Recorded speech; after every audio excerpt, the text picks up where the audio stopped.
Hello everybody, Eric again. Like and subscribe. Here we go. Let's read about C is for Corpse.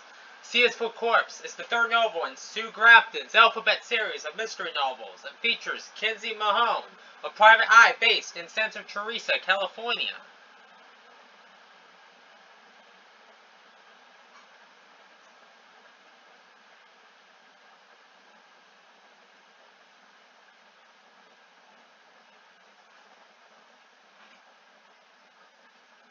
Plot summary. The novel begins with Kinsey at the gym. The novel begins with Kinsey at the gym, rehabilitating herself from injuries sustained at the end of B is for Burglar. While there, she meets Bobby Callahan, a 23-year-old who was nearly killed when his car went off the road 9 months ago. He is convinced that the car crash which killed his friend Rick was an attempt on his life.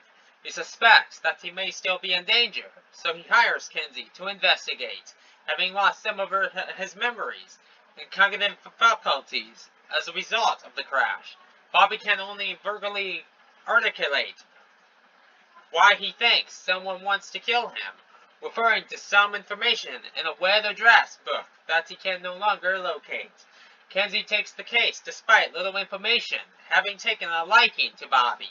She meets his rich but dysfunctional family. His mother, Glenn, is a heiress who is married to her third husband, Derek Winter, whose daughter, Kitty, a 17-year-old drug loser, and is severely ill with anorexia. Glenn has spared no expense in seeking treatment and counseling for Bobby. He is depressed further due to Rick's death, his own injuries, and the loss of his prospects at medical school. A few days later, Bobby dies in another car crash, which is attributed to a seizure while driving. Kinsey thinks this is the delayed result of the first crash and thus a successful murder. Kinsey investigates several people. Kinsey stands to inherit $2 million from Bobby's will. Derek insured Bobby's life for a large sum without Glenn's knowledge, and Rick's parents blame Bobby for their son's death. However, Kinsey looks elsewhere for the solution. A friend of Bobby's gives her Bobby's address book, which shows that he had been searching for someone called the Blackman. Bobby's former girlfriend thought he ended their relationship because he was having an affair with someone else, and she thinks Bobby was helping a woman who was being blackmailed.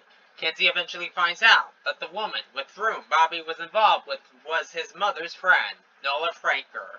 She confesses to having accidentally shot her husband, a well-known architect named Dwight Castigan, during a supposed struggle with an intruder at their home years prior.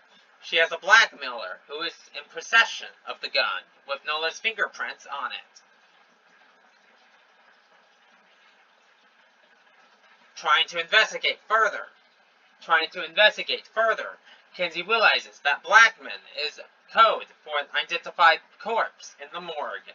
She finds the gun concealed in the corpse. However, while she is at the hospital, she finds the recently murdered body of the morgue assistant and realizes the killer is at the hospital. It is Nola's current husband, Dr. Fraker, a pathologist from the hospital, who is also the blackmailer.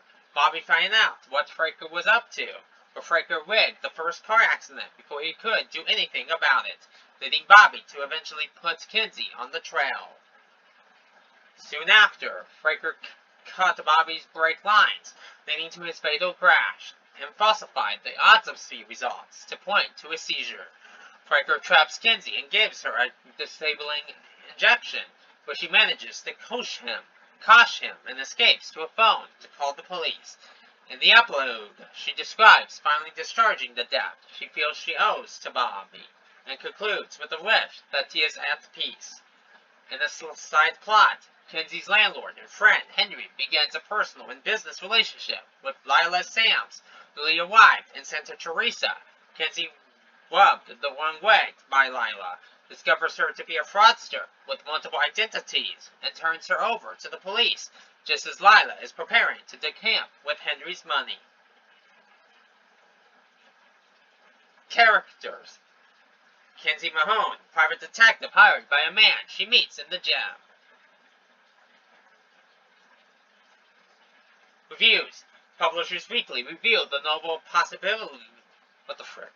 Publishers Weekly revealed the novel positively, calling it fast-paced, with quirky and believable characters, and written with a light and sure touch.